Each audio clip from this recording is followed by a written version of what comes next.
നിന്റെ പെരുമാറ്റമുണ്ടല്ലോ നീ സൂക്ഷിക്കണം.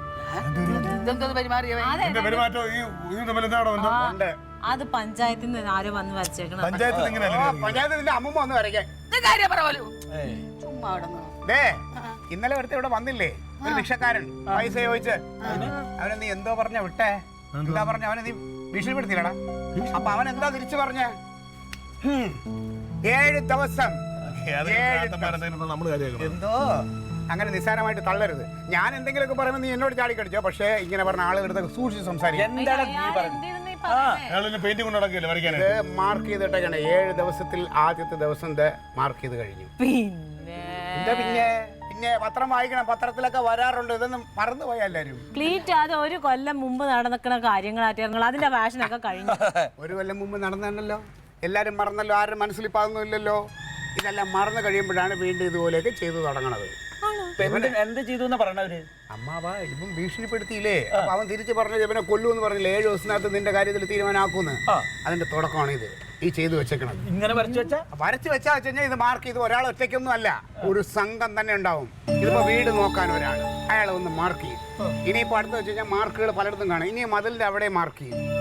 ആ വീട് വഴി കയറി വരുന്ന വഴി ഇതാണെന്ന് മാർക്ക് ചെയ്യും. പിന്നെ എല്ലാ സ്ഥലത്തും മാർക്ക് ചെയ്യും.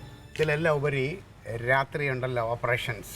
രാത്രി പല ശബ്ദങ്ങളും നമ്മളെ വീട്ടിൽ ഇനി കേൾക്കും. മാർക്ക് ചെയ്ത വീട്ടിലോ? ആ പൈപ്പ് തുറക്കുന്ന ഒച്ച കേൾക്കും. പിന്നെ പിള്ളേർ കരണ ശബ്ദം കേൾക്കും. തട്ടും പുറത്ത് പൂച്ച കരണ ശബ്ദം കേൾക്കും. എന്ത് കേട്ടാലും പുറത്തിറങ്ങരുത്, അപകടം തന്നെയാണ്. ആ അളിയൻ പോയില്ലായിരുന്നു ഞാൻ വെച്ചിട്ട്. പിന്നെ വേറെ സംഭവം പറയാം. ശബ്ദങ്ങൾ എന്ത് കേട്ടാലും പുറത്തിറങ്ങരുത്. ബാക്കിൽ ശബ്ദം ഉണ്ടാക്കും. ബാക്കിൽ ശബ്ദം ഉണ്ടാക്കിയിട്ട് ഫ്രണ്ട് തുറക്കാൻ നോക്കും. നമ്മൾ എങ്ങാനും പുറത്തിറങ്ങി കഴിഞ്ഞാൽ പടക്കോ ഒറ്റയടി, അടിയിൽ അവിടെ വീഴും. ആരെങ്കിലും എതിർക്കാനായിട്ട് ശ്രമിച്ചാൽ എതിർക്കാൻ വരുന്നവരുടെ കാര്യവും പോകാം. അതുകൊണ്ട് സൂക്ഷിച്ചും കണ്ടും ഒരു കാരണവശാലും എന്ത് ശബ്ദം കേട്ടാലും പുറത്തിറങ്ങരുത്. ഗ്രില്ല് അകത്തുനിന്ന് പൂട്ടിക്കണം. മോളെ പുറത്തുനിന്ന് ഇറങ്ങല്ലേ. പെണ്ണുങ്ങളാരും പുറത്തേക്ക് 6 മണി കഴിഞ്ഞ് ഇറങ്ങണ്ട. പോലീസ് സ്റ്റേഷനിൽ പോലീസ് സ്റ്റേഷനിൽ നന്നായി. അപ്പൊ അങ്ങ് ചെല്ലമ്മാവൻ. ഈ അമ്മ ആവശ്യമില്ലാതെ പറയല്ലേ. ഇവനുണ്ടല്ലോ വേറെ സംഭവം ഉണ്ടായി.